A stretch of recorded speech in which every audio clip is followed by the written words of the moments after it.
시편에는 악인들의 심판을 강구하는 저주시라 하는 것이 있는데, 오늘 시편 58편은 시편에 나오는 저주시 3편 가운데 첫 번째 시로 다윗의 시입니다. 오늘 다윗은 악인들에 대해 하나님의 공의로우심을 의지하여 분노하고 있습니다. 1절, 2절 통치자들아 너희가 정의를 말해야 하거늘 어찌 잠잠하냐. 인자들아 너희가 올바르게 판결해야 하거늘 어찌 잠잠하냐. 아직도 너희가 중심에 악을 행하며 땅에서 너희 손으로 폭력을 달아주는도다. 여기 인자들아 라고 번역된 히브리 말 엘렘은 신들이라는 뜻이 있습니다. 이 땅에서 하나님을 대신해서 지배하고 재판하는 위치에 있는 사람들을 가리킵니다. 즉, 이 말은 권력자와 재판관들은 자기에게 주어진 그 권력을 가지고 하나님의 뜻을 실현할 의무를 가진 하나님의 대리인들이라 하는 말입니다. 그런데 이들이 그 힘이 마치 자기 것인 양 어찌 권력과 지위를 이용하여 합법적인 폭력을 휘두르고 있느냐 하는 거지요. 예나 지금이나 악인들 편에 서서 힘없는 백성들 괴롭히는 재판관들이 있습니다. 악인들이 돈으로 재판관을 매수하여 자기들에게 유리한 판결을 받아내는 거지요. 그래서 유전무죄, 무전유죄라는 해괴한 불문율이 재판정을 더럽히고 있습니다. 그런데 오늘 성경에서는 이런 것은 저주받을 그런 죄악이라 하는 것을 알려주고 있는 것입니다. 때문에 절대 우리 하나님의 백성들은 돈이나 권력으로 법정을 오염시키지 말고, 또 기독교 법조인들은 돈벌이로 하나님의 공의를 파괴시켜서도 안 됩니다. 모든 죄가 다 하나님 앞에 가정스러운 것이지만 특별히 힘을 가진 자들이 자기의 힘으로 가난하고 약한 자를 억울하게 만드는 것, 하나님이 가장 싫어하시고 성경에 보면은 그런 사람들 중에 회개하고 죄 용서함 받는 경우를 보질 못했습니다. 큰 일이든 작은 일이든 세상의 모든 고난은, 권력은, 힘은 하나님께로부터 온 것입니다. 그러므로 남을 통제하고 남의 행동을 제한할 수 있는 고난을 가진 사람들은 하나님의 속성대로 은혜와 공평으로 사용해야 합니다.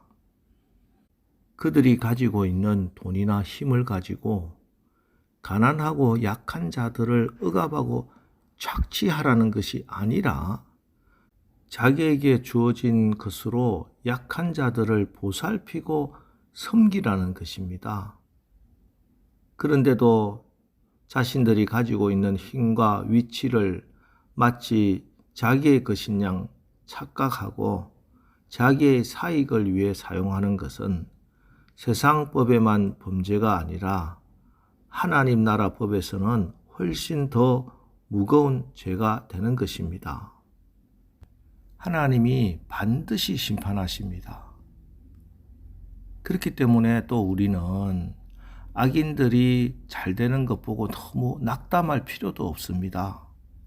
8절 소멸하여 가는 달팽이 같게 하시며 만삭되지 못하여 출생한 아이가 햇빛을 보지 못한 같게 하소서. 소멸하여 가는 달팽이, 여기 소멸하여 가는 달팽이라 하는 말은 당시 고대 근동지방 사람들의 달팽이에 대한 이해와 연관이 되어 있는데요. 탈무드에 보면은 달팽이는 기어다니는 것이다. 이것이 껍데기에서 나올 때 침을 밖으로 뿜어내고 마침내 액체가 되어 죽는다 하고 말하고 있습니다.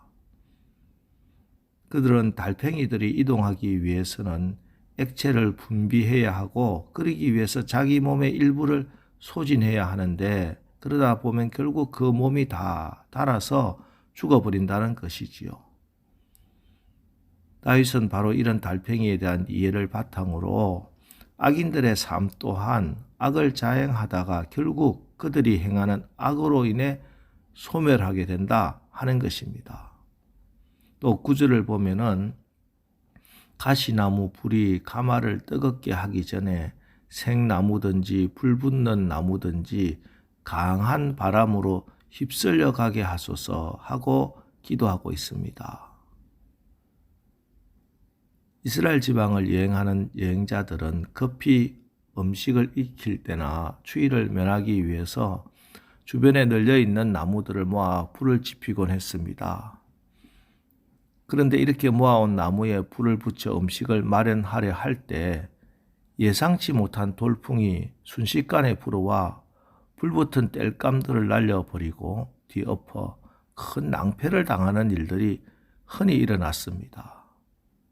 다윗은 바로 이런 현상을 들어 악인들의 비참한 파멸에 비유합니다.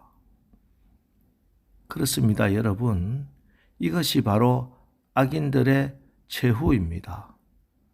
사실 예수 믿는 우리도 이 세상을 살아가면서 악에 대한 수많은 유혹을 받게 됩니다. 이번만 눈 딱 감고 타협해 버린다면은 평생을 행복하게 살 수 있을 것 같은 생각도 듭니다.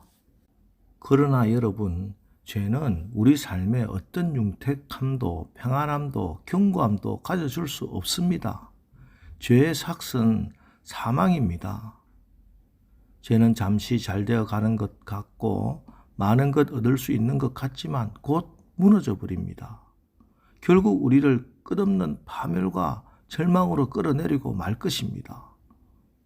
그러므로 여러분, 악은 어떤 모양이라도 버리라 하는 말씀을 기억하시고 죄를 멀리하시기 바랍니다. 어떤 유혹도 단호히 물리치시기 바랍니다. 그러면 하나님께서 여러분을 최후에 얻는 진정한 승리자가 되게 하실 것입니다. 10절, 의인이 악인의 보복당함을 보고 기뻐하며 그의 발을 악인의 피에 씻으리로다. 의인이 악인의 피에 그 발을 씻을 것이다. 좀 잔인한 표현이지만 이것은 의인의 결정적인 승리의 표현입니다. 그렇습니다, 여러분. 불의한 현실만 보면 우리들도 절망할 수밖에 없습니다. 그러나 이 드라마는 끝난 것이 아닙니다. 반드시 의인에게는 하나님의 상급이 있으며 악인들에게는 하나님의 심판이 있습니다. 프랑스 대사관의 요리사로 일하시는 집사님이 계셨습니다. 이분이 신라 호텔에서 요리사를 뽑는데 응시를 합니다. 요리사 친구들과 같이 시험을 보는데 시험관들에게 로비를 했는지 자기보다 실력이 없는 사람들은 붙고 자기만 떨어졌답니다. 눈물도 나고 억울하기도 하고 해서 하나님께 기도했답니다. 그때 하나님께서 그 마음에 확신을 주시길 아직 드라마는 끝이 나지 않았다 하고 하시더랍니다. 그런데 그 다음날 신문에 발표도 나고 합격자 연수 계획도 발표가 나서 이제 모든 것이 끝난 것처럼 보였습니다. 기도를 하니 마음에는 아직 끝이 아니라 하는 확신이 들었답니다. 그리고 다음날 같이 시험을 본 사람들 중에 돌잔치 하는 사람이 있어서 가게 됐는데 합격한 사람들도 오고 시험관도 오고 했답니다. 합격한 사람들이 기고만장하여 술을 먹고 떠듭니다. 속이 상해 옆방에 가서 기도를 하는데 아직도 드라마는 끝나지 않았다 하는 마음만 계속 하나님이 주시더랍니다.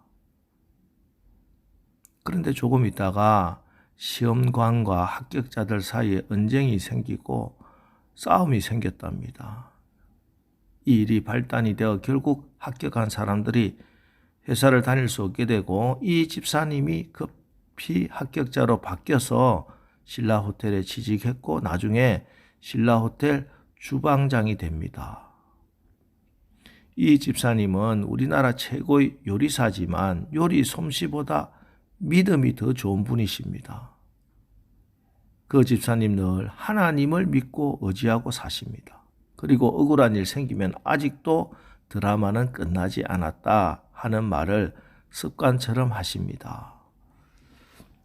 여러분, 하나님께서는 반드시 의인을 세우시고 악인을 꺾으십니다. 그리고 그 도우시는 손길을 우리에게 보이시고 스스로 영광을 받으십니다.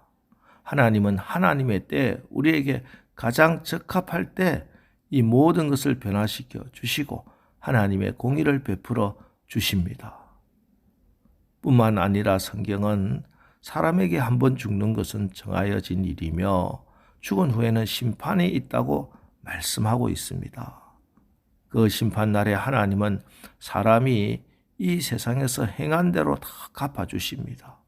의를 쫓아 산 사람에게는 영생과 상급으로 갚으시고 악을 쫓아 산 사람에게는 진노와 영원한 멸망으로 갚으십니다. 하나님은 공의의 하나님이십니다. 공의의 하나님의 신실하신 말씀을 분명히 믿고 오늘 하루도 성령의 도우심으로 의의 길을 당당히 걸어가 승리하는 여러분들 되시기를 주님의 이름으로 축원합니다. 기도하겠습니다. 하나님, 우리의 삶 속에는 악인이 형통하는 것 같고 의인이 이해할 수 없는 고난을 당하는 것 같은 일들이 자주 일어납니다. 그러나 저희들이 악인의 형통함으로 인해 실망하거나 낙심하지 않게 하시고 악을 뿌리는 자는 반드시 그 뿌린 대로 심판받는다 하는 사실을 분명히 믿고 선으로 악을 이기게 하옵소서. 하나님, 우리나라가 공의를 말하고 실천하는 나라 되게 하옵소서. 대통령과 모든 위정자들이 하나님을 두려워하고 하나님을 섬기고 예수님처럼 겸손하고 온유하게 백성을 섬기게 하옵소서. 우리 가슴 속에 성령 안에서 의와 평강과 희락이 넘치게 하시고 하나님 더욱더 사랑하고 이웃 사랑하는 마음으로 가득하게 하옵소서. 예수님의 이름으로 기도합니다. 아멘. 자, 이제 오늘 하루도 공의의 하나님의 신실하신 말씀을 믿고 성령의 도우심으로 의의 길을 당당히 걸어가게 하옵소서. 오늘 말씀 붙들고 우리 합심해서 기도하고 나가겠습니다. 우리 기도하겠습니다.